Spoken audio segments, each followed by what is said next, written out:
This is a lecture 5 of cardiology series. In the previous last fourth lecture, we discussed what are the different type of murmurs and what are the different pathologies and associations and different places where we can auscultate these murmurs. Okay. So next continuation of our cardiology lecture series, that is the lecture number 05. It's today is lecture 05 of the cardiology series. So we will discuss today what is myocardial action potential. Myocardial action potential, first of all, you must know the difference. What is the skeletal muscle and what is cardiac muscle? Okay, you must know the difference between the skeletal and cardiac muscle. In skeletal muscle, we know that this is the striated muscles. Okay, skeletal is the striated, but in the cardiac, that is cardiac is the smooth muscles. Okay, smooth muscles.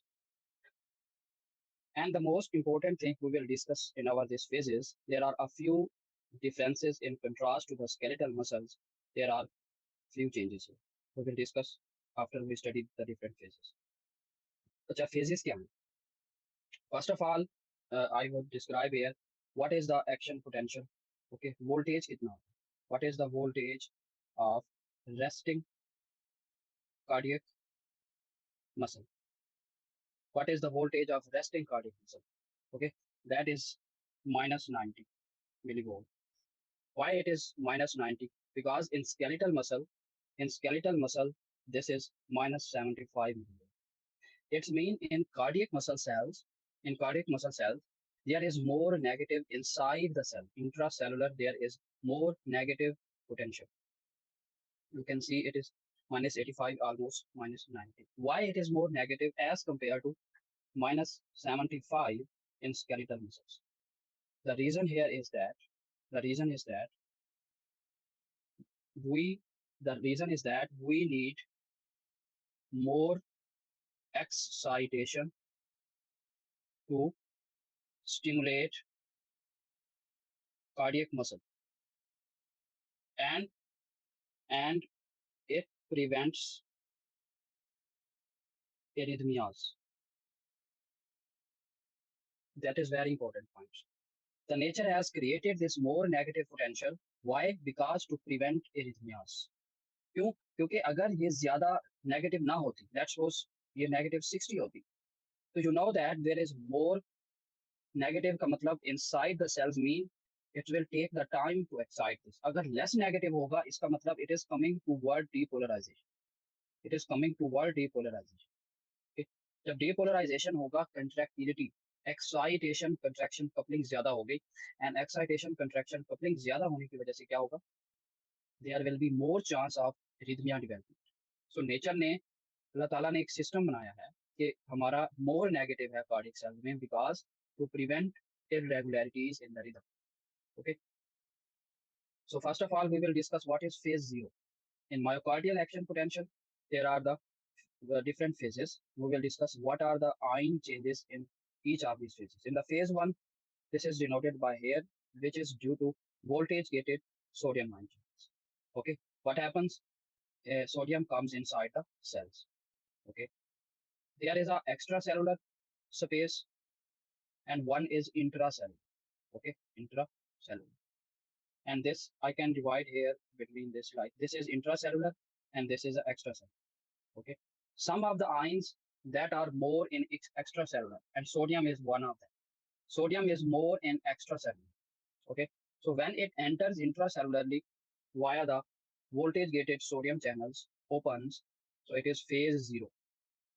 It is phase 0. I can denote with a green color, as like in this green. Phase 0 is rapid upstroke and depolarization, voltage gated sodium channel opens, and you can see there is uprise in this potential, and it crosses this 0 millivolt potential slightly a bit higher. Okay, so at this point it will go to minus 60, minus 50, minus 40, minus 20, minus 10, and 0, and then is upward like plus 5, plus 10. This is phase 0. Phase 1, the phase 1 is denoted with a yellow, that is the initial repolarization phase. What happens? हमारे पास sodium के साथ एक potassium भी होती है.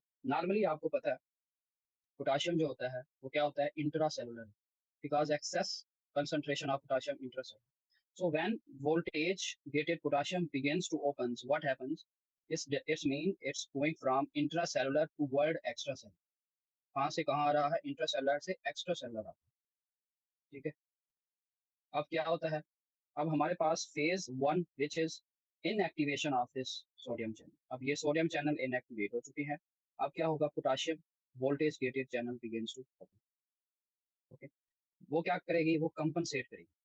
क्या, क्योंकि positive charge जो है वो कम होना स्टार्ट हो जाएंगे ना, मोर नेगेटिव आना स्टार्ट हो जाएंगे inside the cell, so that's why ये डिक्रीज हो जाएगा, यानी ऐसे जाके फिर उसके बाद ऐसे नीचे आना start. Okay, so this phase is the yellow, this yellow. Phase 2, very important, phase 2 is denoted by this blue color, which is calcium influx. So the voltage gated calcium channels through that balance the potassium efflux. Okay, I will make the diagram here. This is a cell. Okay, and here this is extracellular and this is the intracellular. Okay, so now I will make the, this is potassium which is high intracellular and this is a calcium which is high in the extracellular. Okay, so what will happen, calcium influx will occur toward this, and the most important next is the potassium will go outside. So they balance with one and each other. So what will happen, there will be a phase, there will be a no change in voltage, that is called plateau phase. Okay, because in this there is a calcium influx that trigger calcium release from sarcoplasmic reticulum and myocyte contraction coupling happens. We will study in the next few slides what is this excitation contraction coupling in the cardiac myocyte. Next is phase 3. What is phase 3? Phase 3 is dominated by potassium. Dominated by potassium. What is happening in this phase? There will be rapid repolarization. What happens? Because there is intracellular potassium high, it will go outside extracellular. What will happen? The positive charge will decrease. Positive charge will decrease in the intracellular. There will be more negative charge. More negative charge mean toward the base level of resting potential. So that will be decreasing. That will be decreasing. So phase 3 is the rapid repolarization. Look, next phase 4. What is phase 4? Okay, phase 4 is the resting potential, and this resting potential when there is a high permeability of only potassium. So this is only potassium permeability. So in summary of all this myocardial action potential, so we see that the most important point is very important point is plateau phase that comes in exams. What is this phase 2? This is very important. That usually asked in exams question. Okay. Which of the following is a dominant ion in phase 2? Which of the following is dominant ion channel in phase 2? That is, which of the following calcium influx, calcium induced calcium release? That is important questions. Okay. Next important question that can come in exam is the difference with skeletal muscles. Okay. We will study now what are the difference with skeletal muscles. Okay. In contrast to the skeletal muscles, cardiac muscle action potential has plateau phase due to calcium influx, potassium influx. That is one very important point. And next very important point is cardiac muscle contraction require calcium influx from extracellular to induce calcium release from sarcoplasmic reticulum. This is very important. This is called calcium induced calcium release. What is this? This is very important. We will study in the diagram which is given in this next part. That is very important diagram. Okay, so you can see in this picture, this is a cell membrane. Okay, it is intracellular calcium regulation in cardiomyocyte.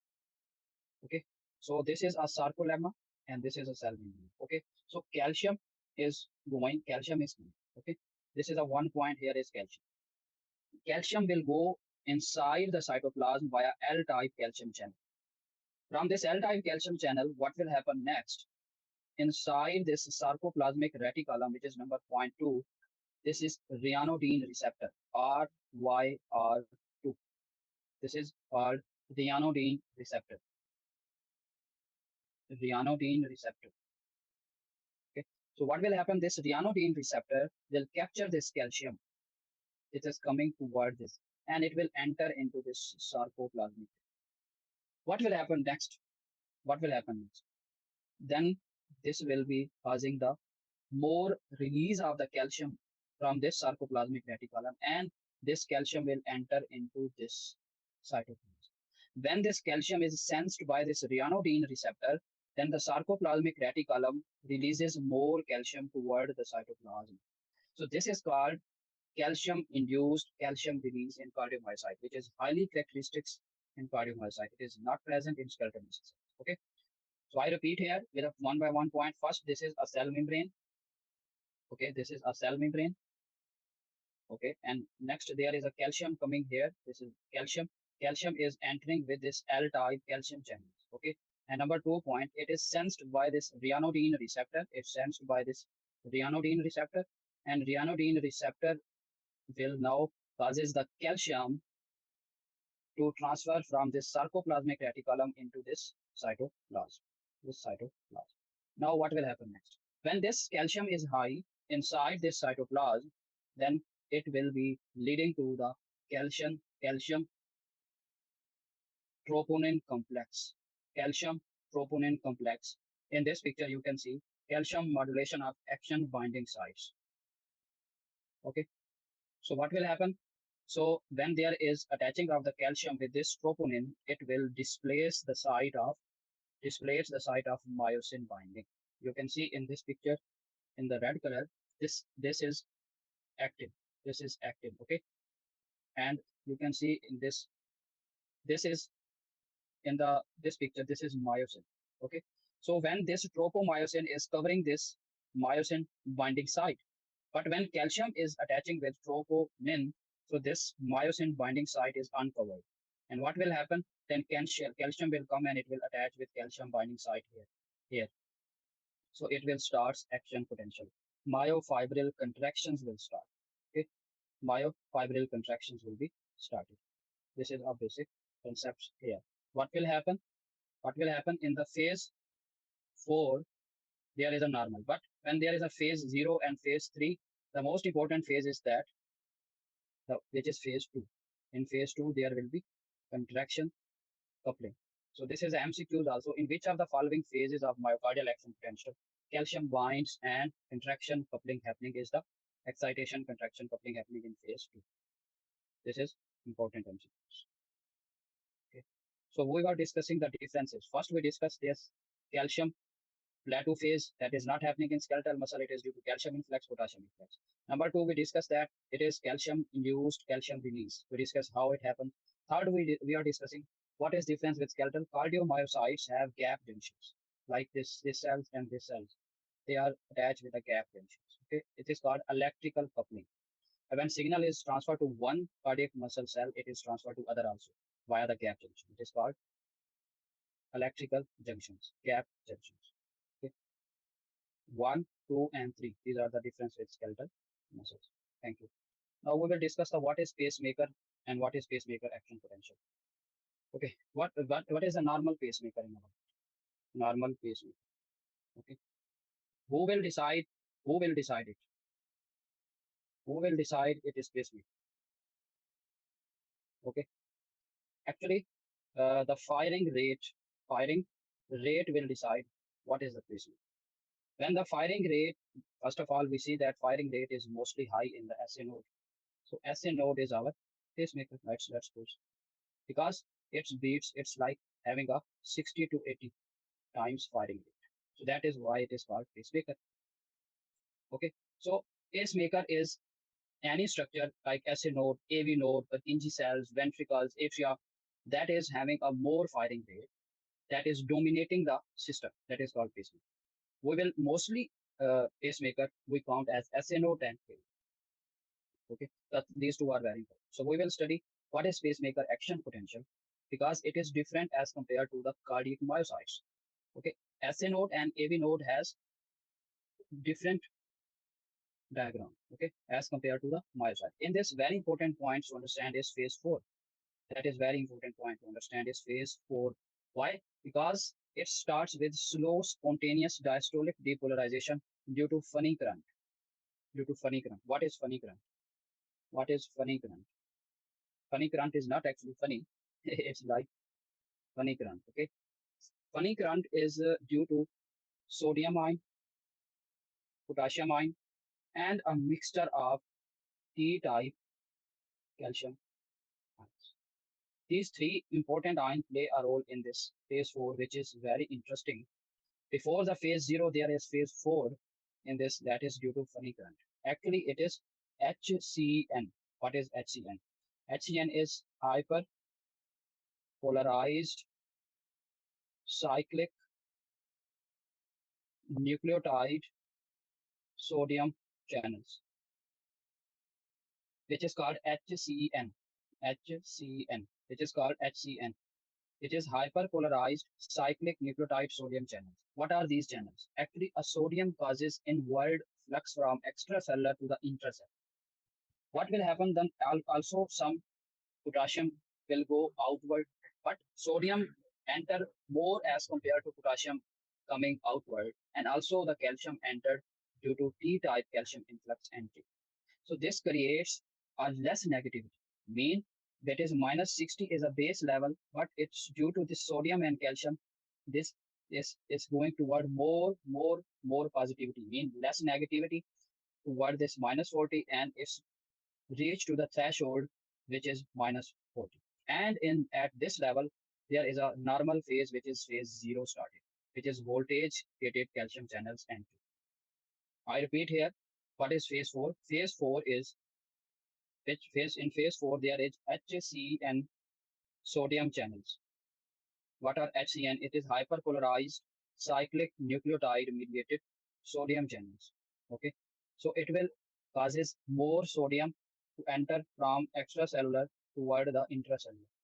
Okay, so it causes less negative potential, and when next negative potential reaches minus 40, so it starts our phase 0, which is due to L type calcium channel, which is L type calcium channels. And next, there is only next one another phase, that is phase 3, due to inactivation of calcium channels and activation of potassium channel and coming toward the normal baseline.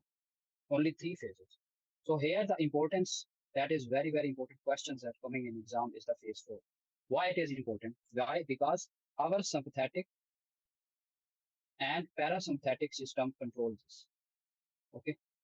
You know that when we give the sympathetic drugs like epinephrine, why heart rate increases? And when we give atropine and adenosine, why our heart rate decreases? All this is controlled by this para and sympathetic system is action on this phase 4. Okay. Whenever we want to increase the heart rate, we give the sympathetic drugs. Sympathetic drugs released epinephrine and norepinephrine. Due to the beta receptor activity, epinephrine will causes the activation of these HCN sodium channels. Okay, so it causes the more slope toward this more negativity. Sorry, less negativity. Less negativity starts this pacemaker activity. So whenever we give the catecholamines, it increases depolarization and increases heart rate. This is important question. Catecholamines, epinephrine, norepinephrine increases depolarization of this phase 4 and it increases heart rate. And whenever we give the synthetic stimulation drugs, it increases the chance that these funny current is open and it increases the heart rate. And next important MCQs that comes in exams is adenosine effect. This is most important, super important MCQs that come in exam is the which of the following is drug of choice for supraventricular tachycardia? Answer is adenosine. Why it is given in supraventricular tachycardia? Because adenosine inhibits this.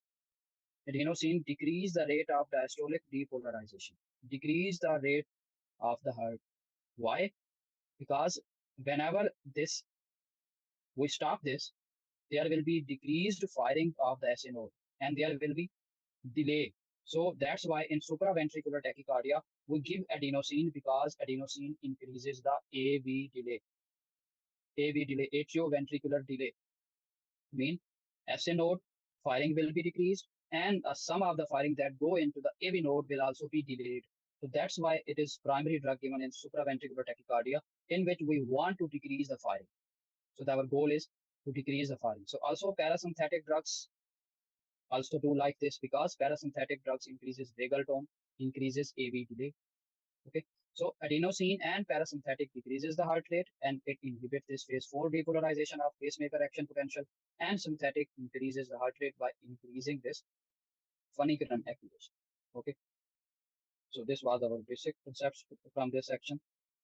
So you can see in this diagram uh, the action potential, pacemaker action potential. This is the normal. In phase 4, we start here. This is phase 4. Sodium, which is funny current. Sodium, which is HCN, HCN. Sodium channels are activated. Here you can see that there is a phase 4 pacemaker action potential. Influx of cations, mostly sodium. When hyperpolarization activated, cyclic nucleotide channels are open, which is called funny current. HCN channels. Okay. Next is phase 0, which is calcium influx, and third is the potassium outgoing of the potassium. So what happens when we activate adenosine receptors? Adenosine slows the sodium influx.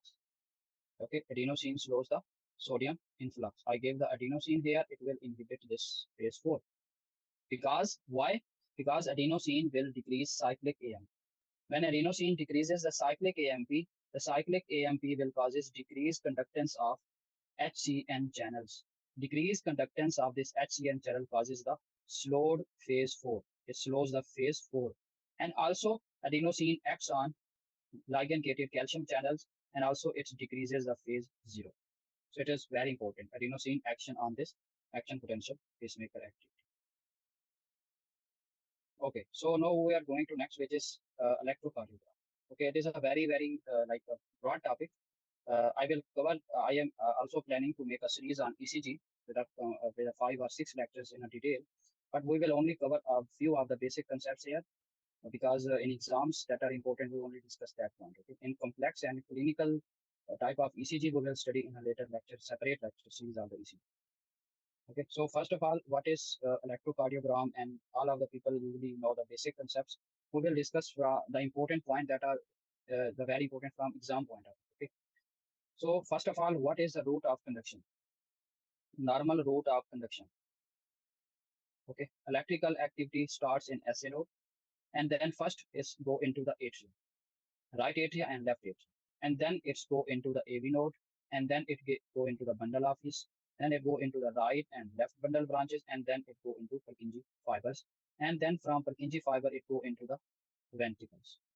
Okay, left bundle branch divides into the left anterior and posterior fascicles. Okay, left bundle branch is further divided into the two, that is left anterior and left posterior fascicles. We will see in this diagram, it is given here. Okay, so you can see this is SA node. Start from here. First, it will give the signal to this right atrium, and then it will give to the left atrium. After this right and left atrium, it will give to the very important AV node. This is the second AV node here. And from the AV node, it will go into this bundle of this. This is third. And from this bundle of this, it is divided. Okay. This is divided into this right and this is left. This is left branch and this is right branch. And left is further divided into this is left anterior and this is left posterior. Right is only single. Okay. It's not divided. So this is a normal route of conduction. Okay. Next, we will discuss important point. What is the location of SA node and AV node, and what is pacemaker different rates? Okay. So you can see in this diagram, SA node is present in the this part in the right atrium. Okay, which is characteristically it is called upper part of crista terminalis near superior vena cava opening. This is superior vena cava opening. So this is SA node is present here. And what is present in AV node? AV node is present near interatrial septum. Okay, near coronary sinus. Coronary sinus is this. It is from this, like this is coronary sinus, which is giving you the blood supply, venous drainage to the right atrium. So beside this coronary sinus, this is AV node. So AV node is present besides coronary sinus, and SA node is present in crista terminalis near superior vena. This is SA node, and this is the AV node. Now, what is pacemaker activity? We discussed that pacemaker activity and the speed of conduction, these two are different things. First is pacemaker concept, and the next is the conduction speed. It doesn't mean when there is a more firing, it will be the more conduction. Remember this. Pacemaker का मतलब ये है कि firing कितनी ज्यादा हो रही है. कंडक्शन का मतलब ये है कितनी जल्दी कंडक्शन की जा रही है, स्पीड कितनी ज्यादा है, एक एंड से लेके दूसरे एंड तक कितना जल्दी सिग्नल पहुंचता है ये स्पीड ऑफ कंडक्शन डिटरमिन करती है कितने ज्यादा फायरिंग हो रही हैं, this is pace maker activity. अब पेस मेकर में सबसे ज्यादा फायरिंग ऐसे नोट करते हैं, okay, that is 60 to 80। Okay, SA node is the 60 to 80। फिर उसके बाद है एबी नोड। एबी नोड कितना करता है, ऑलमोस्ट 40 to 60। फिर उसके बाद बंडल ऑफिस है, बंडल ऑफिस ऑलमोस्ट करता है 25 से 40, एंड पर किंजी भी 25 से 40। These are the rates. So most of the important question that can come in exam is the which of the following has highest pacemaker rate is SN.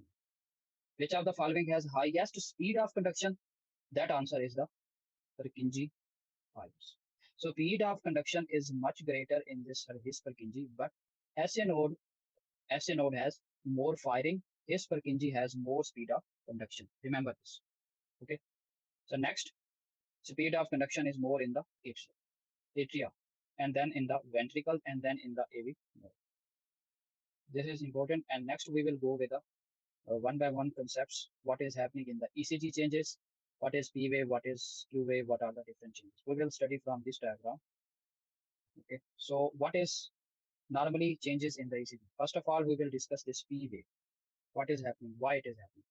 P wave. Remember this left atrium and left ventricle. This is right ventricle and this is right. These atria are contracted. Okay. Atria are contracted. This is called atrial contraction phase, atrial depolarization phase. So there will be a wave, a signal deflection upward. When there is upward, it means change in voltage. In this is time, and this on the y-axis is voltage change. When there is upward deflection, it means there is a voltage change. So when there is a depolarization of the atria, it will create a P wave, and there will next.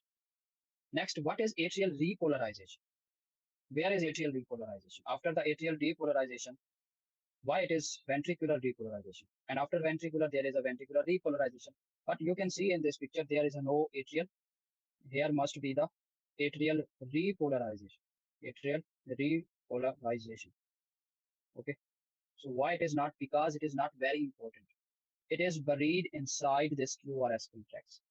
Atrial repolarization is the buried in QRS complex. So it is not very important. It is not sure.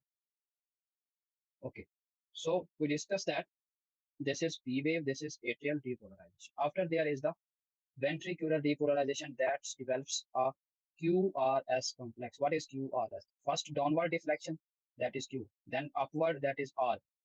Then downward, that is S. This is called QRS complex. This is due to ventricular depolarization. You can see this is a downward first Q, and then upward, that is R, and then is the S. Okay, this is QRS. This is due to ventricular depolarization when ventricles are contracting. Okay, now there will be a isovolumetric contraction and there will be isovolumetric relaxation. So after going to ventricular depolarization, there will be isovolumetric change. Okay, that phase will be pointed out by this creation of this J point. And after this pause, there will be ventricular depolarization. That ventricular depolarization is creating this T wave. And after this T wave, there are sometimes U waves. We will study the importance of U waves. What is it happening in the electrolyte changes and other environments. So normally, I can draw here. There is a P wave, and then there is the QRS, and then J point, and then pause, and then there is a T wave, a mild U wave. Okay. This is the ECG. Now we will study the theory, questions, and different. What is P wave? P wave is the atrial depolarization. What is PR interval? The time from the start of atrial depolarization to the start of ventricular depolarization is the PR interval. Okay. You can see in this is the PR interval. This is PR. What is QRS interval? The start of this Q wave and the end of this S wave is QRS interval. So there is a difference between QRS interval and QT interval. Many of the students confuse this. Okay, there is not a same. They are not same. QRS and QT interval are different.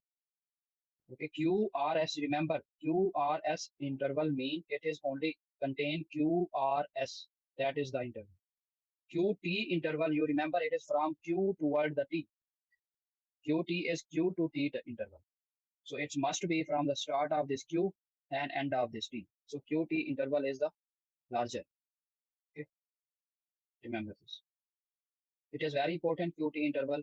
Many diseases and cases we will study in our pathology section. What are prolonged QT? What are the genetic changes? What are the different physiologic and what are the drugs that causes long QT interval? Next, we will discuss QRS complex, ventricular depolarization. What is QT interval? It is ventricular depolarization and ventricular repolarization. In QT interval, the both depolarization and repolarization happening. T wave is due to the ischemia. But why important ischemia? Why T wave? Whenever you see T wave, you see the changes. Either it is ischemia or potassium changes. Remember this. So if there is invariant, there will be old ischemia. If there will be a flattening, there will be the potassium changes. Or there will be a hypertensive T wave, it will be hyperkalemia. There will be flattening, there will be hypokalemia. So we will study the different changes in our pathology section. What is J point? It is the junction between end of QRS complex and the start of ST segment. Okay, so what is ST segment? ST segment is isoelectric ventricular depolarized. I can show you in the diagram. You can see here, this is ST segment. Okay, the end of this QRS and the start of this T wave. This is ST segment. And we discuss the U wave. The U wave is the just prominent in the potassium changes, hypokalemia, and bradycardia. Yes. Okay. So going to our next topic, that is the atrial natriuretic peptides and brain natriuretic peptides. Atrial natriuretic A and B and brain natriuretic B and P.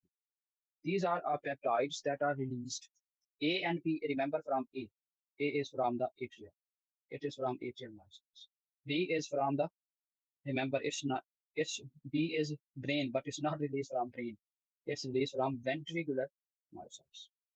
Just A is from the atria and other which is B and P is from ventricles. Remember this. Okay. So what is the difference between these two? The difference between these two is not much, but a few differences is present. One difference is that this B and P is produced with a terminal product prohormone. Terminal products prohormone. It is whenever there is B and P is produced, it is produced with a prohormone, okay, which is called propeptide BNP. So it is separated from the BNP and the pure form of BNP is created. Another important difference between ANP and BNP that BNP has longer half-life. Longer half-life. Okay. And the third difference, very important, is that the BNP is the more sensitive in heart failure. It has more sensitivity. So both have the more sensitivity, but BNP is highly specific for heart failure. Okay. So we will discuss what are the different actions of ANP and BNP and what are the important MCQs related to that. First of all, we will study the ANP. ANP is released from atrial myocytes and it increased due to increased blood pressure and atrial pressure. Next, very important, how it acts. Action. Action is via the cyclic GMP, guanylyl cyclase. This is the enzyme that creates cyclic guanyl monophosphate. And this cyclic GMP causes vasodilation. First action that happen is the vessels, arterioles. It causes vasodilation. Second action that it causes is the renal action. Renal action, it decreases sodium reabsorption. Sodium reabsorption. Third action also on the renal, that is increasing GFR. How? It causes dilation of afferent and constriction of efferent arterioles. So this increases GFR and it decreases the aldosterone also. Okay. So both of these has these four important actions. Number one is that vasodilation. Number two, decreasing sodium reabsorption. Number three, increasing GFR by dilating the afferent arterioles and constriction of efferent arterioles. Number four, decreasing aldosterone. These both have the same function. Okay, I can show you a picture.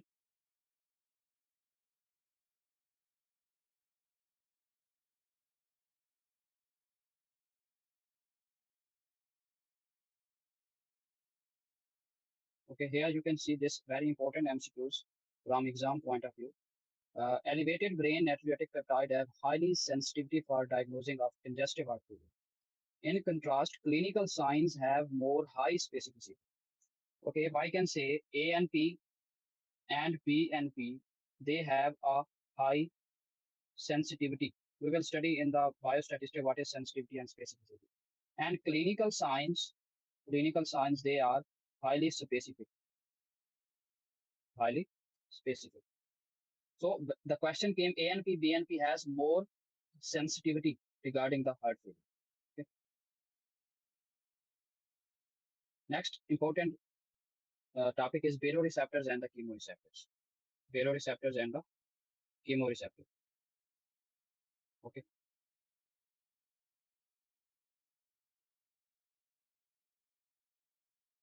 Okay. So now we will discuss baroreceptors क्या होती हैं, chemoreceptors क्या होती हैं. Baro is, remember, it is due to pressure. Baro mean pressure. आपने देखा होगा.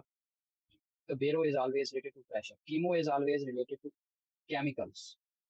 Chemicals क्या हो सकती हैं, आयंस भी chemical होती हैं. तो ये आयंस के चेंज की वजह से हो सकती है या गैसेस की फॉर्म में, तो वो भी केमिकल्स की शक्ल. तो एनी प्रेशर चेंज, कुछ ऐसे रिसेप्टर्स जो प्रेशर्स की वजह से चेंज होते हैं उनको बेरो रिसेप्टर्स कहते हैं. ऐसे रिसेप्टर्स जो केमिकल्स की इंक्रीज या डिक्रीज होने से चेंज होते हैं उनको कीमो रिसेप्टर्स. ओके. सो हमारे पास दो जगह के ऊपर ऐसे रिसेप्टर्स हैं. फर्स्ट ऑफ ऑल हम डिस्कस करेंगे, हमारे पास होती हैं aortic area.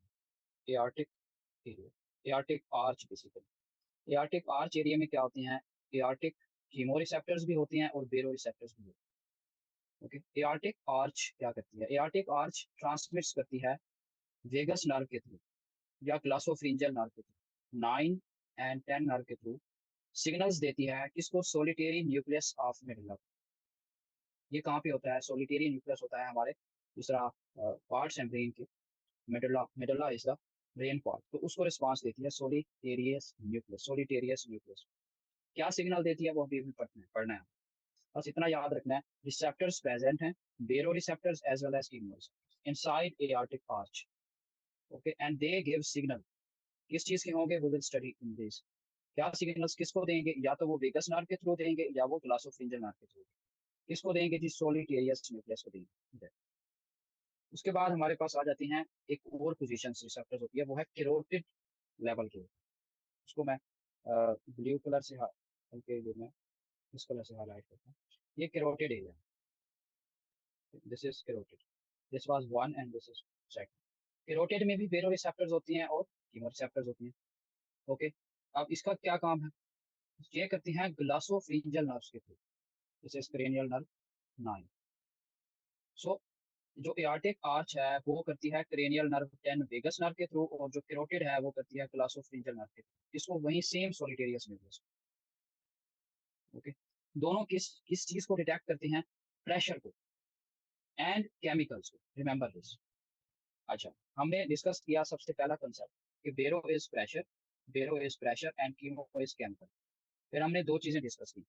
First of all aortic arch क्या करती है, एंड डिस्कस किया हमने कैरोटिड क्या करती है. एआर्टिक आर्च हमारे पास ये एरिया है, इसमें इसमें कीमो रिसेप्टर्स भी हैं और बेरो रिसेप्टर्स भी हैं. देन वी डिस्कस दैट कि हमारे पास कैरोटिड एरिया है, इसमें भी क्या है, बेरो रिसेप्टर्स यानी प्रेशर को भी डिटेक्ट करते हैं कैरोटिड, और उसके बाद कीमो भी करते हैं. अच्छा, एक चीज यहाँ पे मैं डिफ्रेंशिएट करूंगा, दैट इज बॉडी. ओके. और साइनस, इसमें क्या डिफरेंस है, देखें. कैरोटिड जो बॉडी है वो है, वो कीमो केमिकल्स के लिए होता है. ओके. और जो कैरोटिड साइनस का वर्ड डिस्क्राइब किया जाता है वो है प्रेशर के लिए, sinus for the pressure sensing के लिए. और जो कैरोटिड बॉडी है that detects chemicals. Remember this. So carotid body और कैरोटिड साइनस, कैरोटिड बॉडी का मतलब है उसमें कीमो रिसेप्टर्स होंगे, कैरोटिड साइनस की बात होगी तो उसमें बेरो रिसेप्टर. ओके. तो हमने ये यहाँ तक डिस्कस कर लिया. अब हम डिस्कस करेंगे what are the different chemoreceptors and baroreceptor that detects these things. First of all हम डिस्कस करते हैं हमारे कीमो रिसेप्टर्स. ये क्या करते हैं, कीमो रिसेप्टर्स जो है वो हमारे डिवाइड करती हैं, one is peripheral and other is central. First वो discuss peripheral. Peripheral chemoreceptors में हमारे पास या तो कैरोटिड्स और एआर्टिक बॉडी है. भी हमने डिस्कस किया था कि बॉडी का जहाँ वर्ड यूज होगा वो कीमो के लिए इस्तेमाल, तो carotid body and aortic body, it's mean when this word is used it is for chemicals. कौन से केमिकल्स हैं, क्या चेंजेस हैं जो डिटेक्ट करती हैं, that is PCO2 carbon dioxide, H positive, it's mean indirectly pH of blood, and hypoxia decrease PCO2. This detects or activates these carotid or aortic bodies. कौन सी तीन चीजें? Number one, hypercarbia. Hypercarbia mean increase carbon dioxide pressure. Number two, pH. Number three, hypoxia. Hypoxia mean decrease oxygen level. This is detected by these peripheral receptor. Peripheral का मतलब जो brain से हटती हैं, periphery में है, वो कौन से हैं? Aortic body and carotid body. Okay, no अब हम फिर चलते हैं सेंट्रल। सेंट्रल्स में कौन से हैं? सेंट्रल जो प्रेशर हैं जो कि ब्रेन में मौजूद हैं वो भी इसी को डिटेक्ट करते हैं, पीएच को, कार्बन डाइऑक्साइड। बट उसमें एक चीज का मसला है, वो ये है कि उसकी कार्बन डाइऑक्साइड को डिटेक्ट करती हैं। वाई?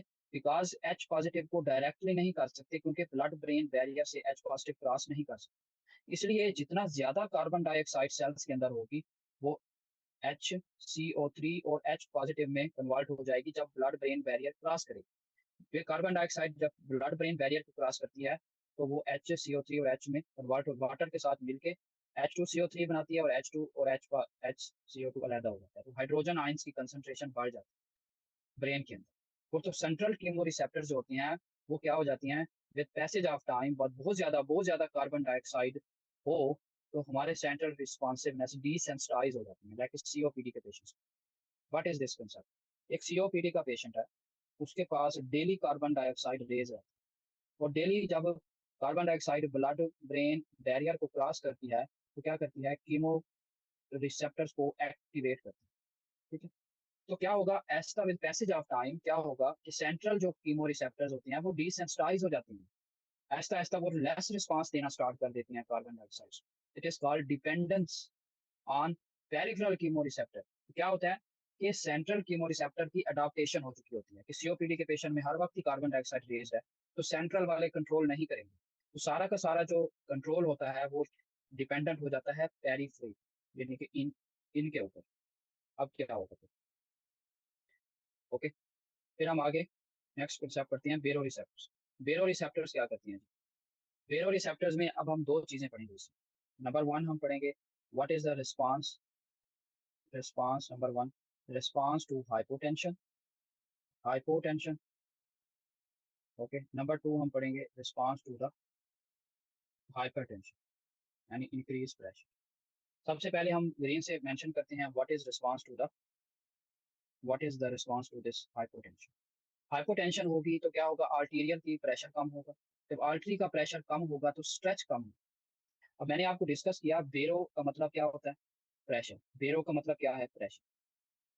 जब एआर्टिक आर्च में इधर प्रेशर कम लगेगा, स्ट्रेच कम होगा, कैरोटिड जो साइनस है उसके ऊपर भी प्रेशर क्या है, कम पड़ेगा, तो क्या होगा, एफरेंट बेरो रिसेप्टर फायरिंग डिक्रीज होगा। व्हाट इज एफरेंट बेरो रिसेप्टर फायरिंग? एफरेंट बेरो रिसेप्टर फायरिंग में ये होता है कि आपने उस ऊपर डायग्राम में देखिए, ये हमारे पास एफरेंट है जिसको ब्लू के साथ कवर किया, this this is called afferent. क्या होता है कि जब बेरो रिसेप्टर एक्टिवेट हुआ या एआर्टिक बेरो रिसेप्टर एक्टिवेट हुए, उन्होंने वेगस नर्व और ग्लॉसोफ्रिंजल नर्व को एक्टिवेट, और this is called afferent, blue से मेंशन। एफरेंट पाथवे क्या हो जाएगा, अगर हमारे पास ब्लड प्रेशर है ही कम तो ये एफरेंट पाथवे एक्टिवेट नहीं होगा। क्यों? स्ट्रेच ही नहीं है, देखो ब्लड प्रेशर ही नहीं है, ऑलरेडी हाइपोवोलेमिया में है बंदा, तो यहाँ पे स्ट्रेच पड़ेगा नहीं, यहाँ पे भी स्ट्रेच नहीं पड़ेगा। जब ये स्ट्रेच नहीं पड़ेगा तो ये एक्टिवेट नहीं होंगे। जब ये एक्टिवेट नहीं होंगे तो कौन सी चीज एक्टिवेट होगी,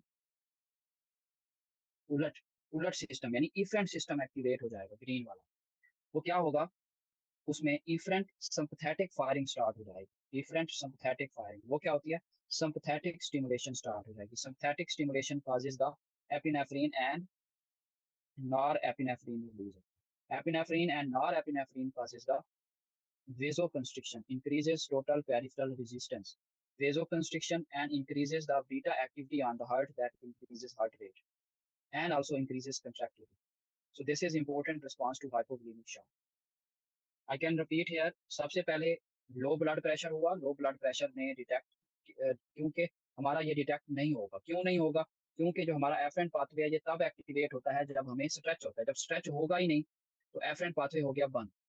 ठीक है, अब इफरेंट पाथवे चलेगा। इफरेंट कौन सा चलेगा, सिंथेटिक कि पैरासिम्थेटिक, दो है, सिंथेटिक। रिमेंबर, जब एफरेंट पाथवे बंद हो जाता है तो सिंथेटिक चलता है इफरेंट्स में से।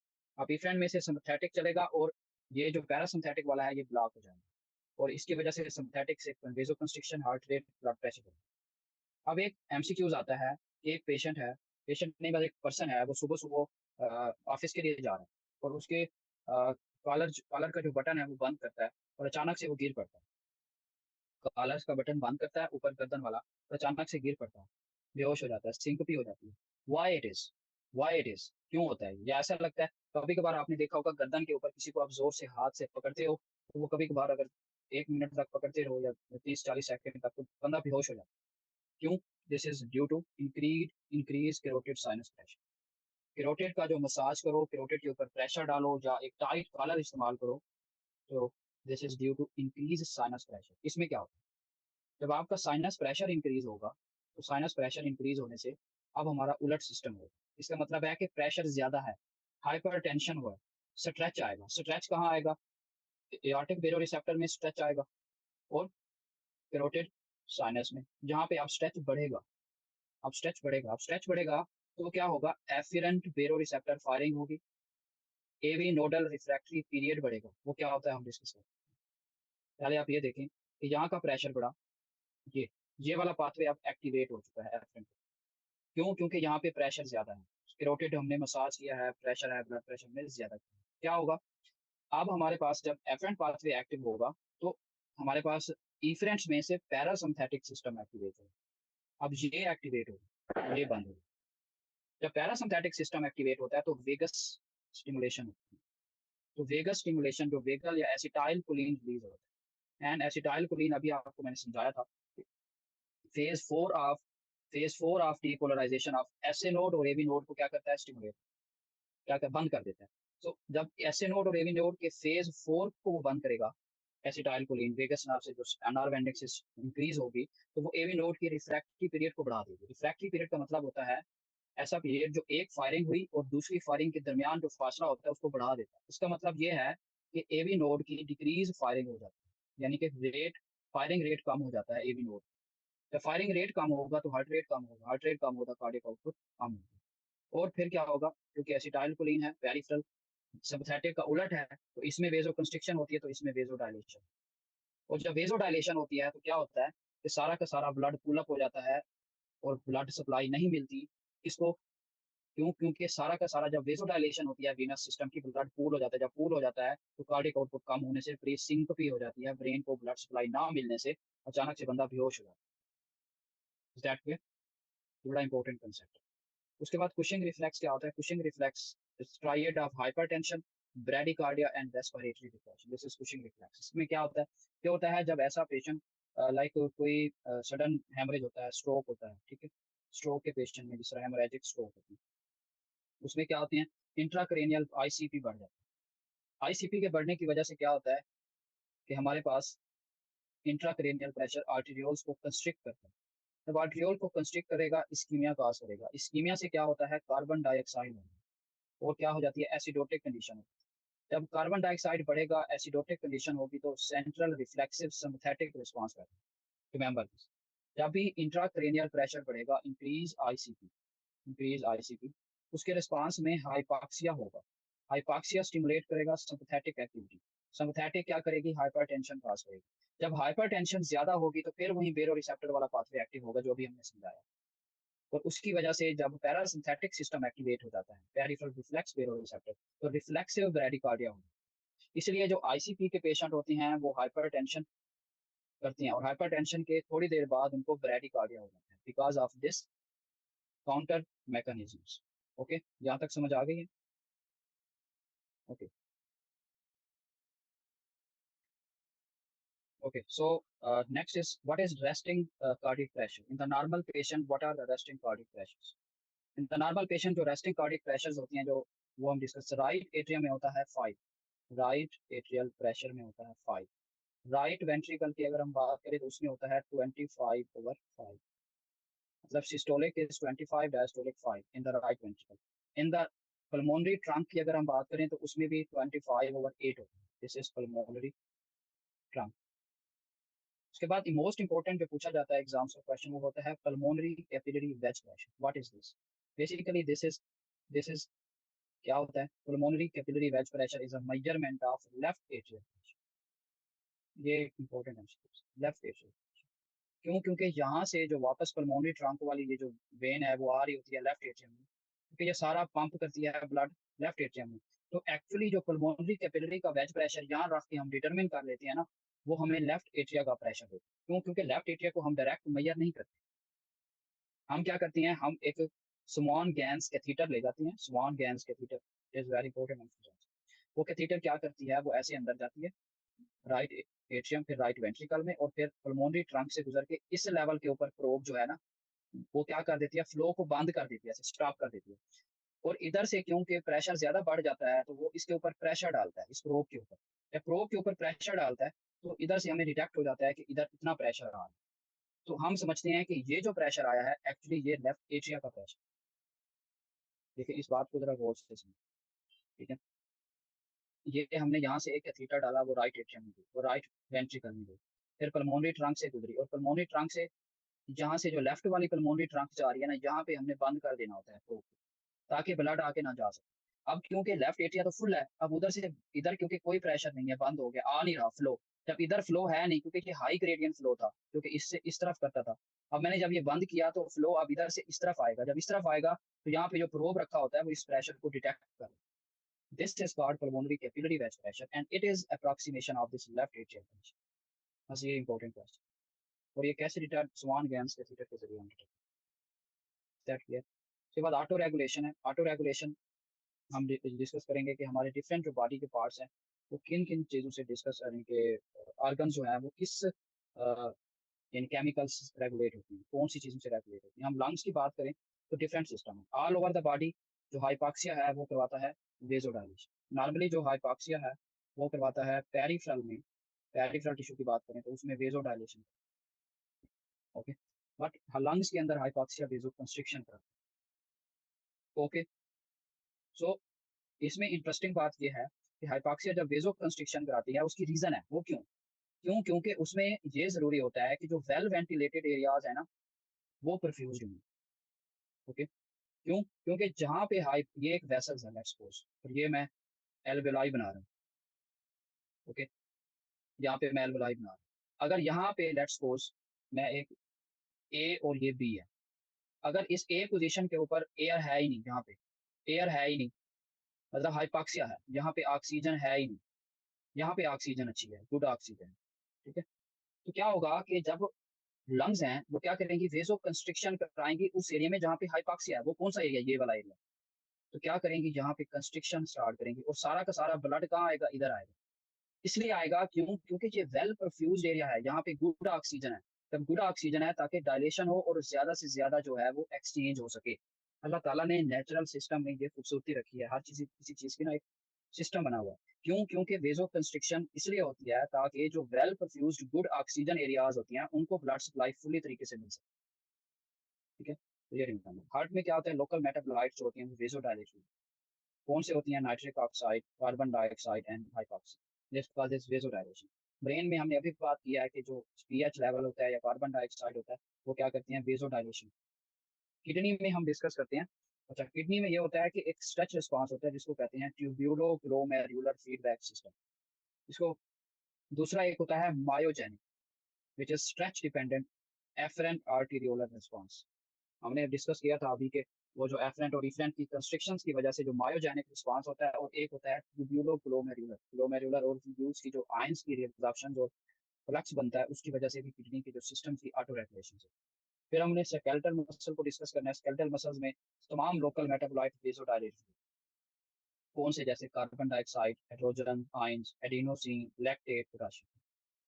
हाँ, अगर स्केलेटल मसल्स रेस्ट की पोजीशन में होंगे तो सिर्फ और सिर्फ आर्टरीज की टोन जो होगी वो सिंथेटिक टोन, वो उसको ऑटो रेगुलेट करेगी। ये लोकल मेटाबोलाइट तब होंगे जब हम एक्सरसाइज। तो आई रिमेंबर दिस। और स्किन की अगर हम बात करें स्किन में हमेशा सिंपैथेटिक वेजो कंस्ट्रिक्शन, सिंपैथेटिक कंट्रोल की वजह से स्वेटिंग इंपॉर्टेंट है। तो स्वेटिंग क्यों होती है बेसिकली स्किन के अंदर? सिंपैथेटिक रिस्पांस की वजह से वेजो कंस्ट्रिक्शन होती है। क्यों? क्योंकि उसमें हमारा टेम्परेचर रेगुलेशन। तो ऊपर हमने डिस्कस किया कि स्वान गैंस कैथीटर का इंपॉर्टेंट एमसीक्यूज आता है एग्जाम्स में। स्वान गैंस कैथीटर जो है वो रेस्टिंग कार्डियक पोटेंशियल के लिए बड़ी इंपॉर्टेंट है। उसके बाद हम नीचे चलते हैं। नीचे हमने देखा कि हमारे पास पल्मोनरी आर्टरी कैथीटर की वेव फॉर्म। ये देखो राइट एट्रियम, ये देखो इस डायग्राम में ये मैं कैथीटर डाल रहा हूँ। ये कैथीटर मैं रेड से करता हूँ मेंशन। ये कैथीटर आ रही है इधर, राइट वेंट, राइट से ले जा रही है इधर। ये देखो, ये मैंने डायग्राम बनाई थी, ये देखो यहाँ पे। तो उसने चेक किया कि राइट एट्रियल का प्रेशर जो है वो 8 तक ही रहा है या 5 तक ही रहा है। इस डायग्राम को नीचे से देखिए, ये ऑलमोस्ट 5 तक रहा है। राइट राइट वेंट्रिकल का प्रेशर ऑलमोस्ट रहा है 25। फिर उसके बाद पल्मोनरी आर्टरी में चला गया। पल्मोनरी आर्टरी का प्रेशर भी उतना ही रहा है। फिर पल्मोनरी आर्टरी वेज प्रेशर क्या है, जो कि ब्रांचेस हैं जो कि लेफ्ट एट्रियम की तरफ जा रही हैं, उनका अगर प्रेशर डिटरमिन किया तो वो राइट एट्रियम से थोड़ा ज्यादा था। वो कितना था ये देखो, या इसमें 8 से लेके 12 के बीच में। Remember this, the left atrial pressure is between 8 to 12, which is pulmonary capillary wedge pressure. Is that clear? Okay. So our today last topic, what is the capillary fluid exchange? Capillary fluid exchange क्या होता है? What are the different forces and mechanisms? क्या ऐसे mechanisms हैं जो हमारे edema cause करते हैं? क्या ऐसे factors हैं जो fluids को blood के अंदर रहने देती हैं? क्या ऐसे factors हैं जो fluids को बाहर निकाल के interstitium में लेके जाती हैं? First of all, आपको understand करने की जरूरत है what is the different like areas या environment वो क्या होती हैं? इस diagrams को आपने देखा है। ये है interstitium. Interstitium mean outside of this blood vessel. ये हमारी ब्लड कैपिलरी एंड है, ठीक है। कैपिलरी का ये एंड है और ये हमारा इंटरस्टिशियम है। ये वाला एरिया सारा ग्रीन ग्रीन में आ रहा है, ओके। और उसके बाद आर्टीरियल एंड है, और उसके बाद ये आर्टीरियल एंड है रेड वाला, और ब्लू वाला जो है वो वीनस एंड है जो मैंने ब्लू से कहा, ओके। सो आर्टीरियल एंड और वीनस एंड में बनाने का मकसद ये है कि आर्टीरियल एंड पे जो प्रेशर होगा वो ज्यादा होगा, okay. Arterial end pressure is high, okay. So what will happen then, उसमें फिल्ट्रेशन सबसे ज्यादा होगी। फिल्ट्रेशन सबसे ज्यादा किस एरिया में होगी? इस एरिया में। क्यों? क्योंकि इधर प्रेशर ज्यादा है आर्टीरियल एंड। और उसके बाद अगर हम उसके बाद नीचे आगे चलते जाएं, अब हमारे पास ये वीनस एंड आ चुका है, और वीनस एंड में नेट जो फ्लो होता है कैपिलरी के अंदर वो इनटू कैपिलरी होता है, यानी कि इसमें बाहर जाने की बजाय ज्यादा अंदर आ रहा है। इसको हम डिस्कस करेंगे कि ये क्या क्या फोर्सेज हैं जो इस चीज को डिटरमिन।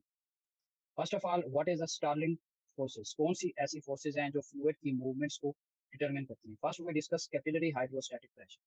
हमारी ये कैपिलरी है, इस कैपिलरी के अंदर एक प्रेशर होता है। जितना ज्यादा आप इसके अंदर फ्लो करेंगे, फ्लो की वजह से क्या होता है, प्रेशर जो है वो यहाँ के जो पार्टिकल्स हैं, कंटेंट हैं या फ्लूइड है, उसको क्या करता है, धकेलता है, धकेल के बाहर की तरफ इंटरस्टिशियम में फेंकता है। This is capillary hydrostatic pressure which pushes fluid out of capillary, बाहर की तरफ फेंकता है। Yes, yes. फिर उसके बाद होता है इंटरस्टिशियल हाइड्रोस्टैटिक प्रेशर। देखो, ये मैं इस ये इंटरस्टिशियम है, जहां पर भी प्रेशर होगा उसको भी हाइड्रोस्टैटिक प्रेशर कह सकते हैं। वो क्या करेगा, वो अंदर की तरफ धकेलने की कोशिश करेगा इसको। इंटरस्टिशियम में से जो पार्टिकल्स हैं, ये पार्टिकल्स हैं, उनको अंदर की तरफ धकेलेगा कौन? Interstitial hydrostatic pressure. Hydrostatic pressure is a pressure that pushes fluid out of anywhere. अब वो कैपिलरी का हाइड्रोस्टैटिक होगा तो वो फ्लूइड को आउट ऑफ कैपिलरी पुश करेगा। अगर वो इंटरस्टिशियम का hydrostatic which is P I, वो क्या करेगा, इनसाइड पुश करेगा। So C S capillary, P is hydrostatic, so P C हमने डिस्कस किया और पी आई डिस्कस किया। उसके बाद होता है आंकोटिक प्रेशर। क्या होता है आंकोटिक प्रेशर? को मैं इस डायग्राम से डिस्कस करता हूँ। आंकोटिक प्रेशर वो प्रेशर होता है जो प्रोटीन्स की वजह से, उसका उलट होता है। हाइड्रोस्टैटिक जिस तरह पुश आउट करता है, तो आंकोटिक इस प्रोटीन, तो वो जैसा ही बॉडी या प्लाज्मा के अंदर प्रोटीन ज्यादा होंगी, वो क्या करेंगी, ब्लड को या फ्लूइड को कैप्चर करके रखती है। अब देखिए, मैं इस डायग्राम से ये प्रोटीन के पार्टिकल्स बना रहा हूँ स्टार से, ठीक है। ये प्रोटीन है हमारे पास। प्रोटीन आंकोटिक प्रेशर डिटरमिन करती है। जब ज्यादा ये प्रोटीन होगी तो क्या होगा, ये सारे के सारे पार्टिकल्स को बाहर नहीं जाने देगी, ये खींच लेगी, ये इधर से खींच लेगी, ये इधर से खींच लेगी। बेसिकली प्लाज्मा का oncotic pressure which is denoted by C is capillary या plasma. Plasma oncotic pressure pulls fluid into capillary, और ये क्या करेगी, इधर से खींच लेगी, बाहर नहीं जाने देगी, रेजिस्ट करेगी। इंटरस्टिशियल में भी तो प्रोटीन हो सकती हैं, वो मैं उसको इस कलर से डिनोट करता हूँ। ये देखें, ये वाई आई, ये इंटरस्टिशियम है, इंटरस्टिशियम में भी फ्लूइड हो, प्रोटीन पार्टिकल हो सकती हैं। और वो क्या करेंगे, वो इधर से खींचेंगे, वो इन पार्टिकल्स को इधर बाहर खींचेंगे, तो वो क्या करेंगे, pulls fluid out of it.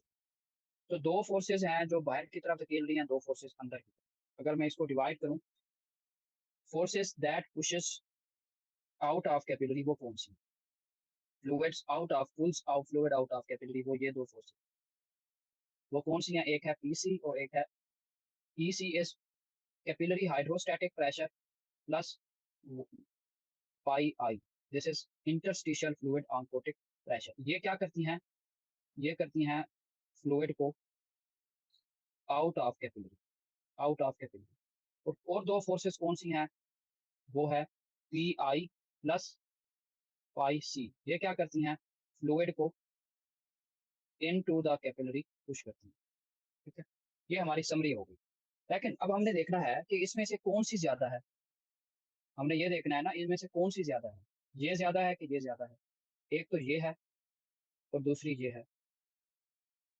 ठीक है, एक ये है और दूसरी ये है, इनमें से कौन सी ज्यादा है। इसके लिए हमने net fluid flow detect, net fluid flow में एक हम पहले डिटेक्ट करेंगे कि F which is capillary permeability to the fluid, और फिर एक होता है reflection coefficient which is a measure of capillary impermeability to protein.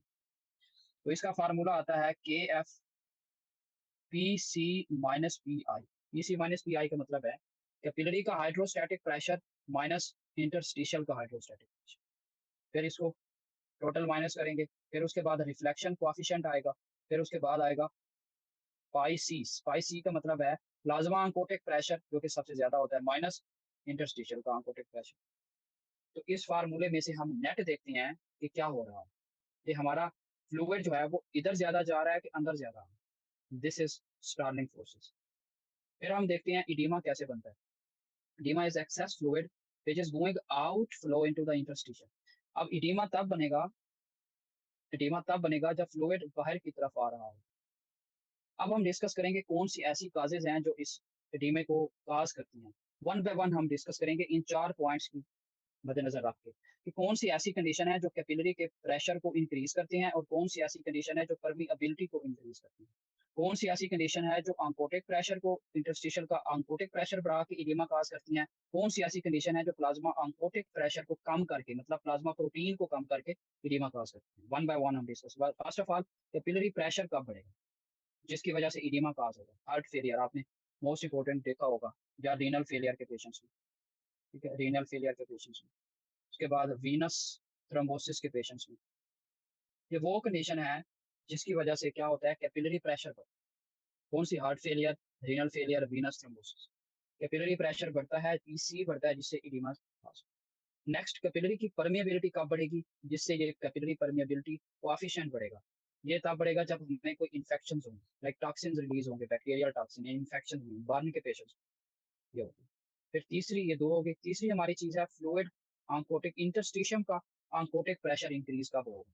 आपको याद होगा लिम्फेटिक ब्लॉकेज, जब लिम्फेटिक ब्लॉकेज होता है तो यहाँ का जो री एब्जॉर्प्शन हो रही होती है इंटरस्टिशियम से वीनस एंड के ऊपर, वो खत्म हो जाती है, ब्लॉक हो जाती है, जिससे यहाँ पे फ्लूइड क्या हो जाता है, कलेक्ट हो जाता है, प्रोटीन ज्यादा हो जाती है इंटरस्टिशियम में, तो जिससे पाई आई मतलब अंकोटिक इंटरस्टिशियल प्रेशर बढ़, जिससे यहाँ पे इडीमा काज हो जाता है, लिम्फेटिक इडीमा, लिम्फ इडीमा जिसकी हम टर्म यूज करते हैं।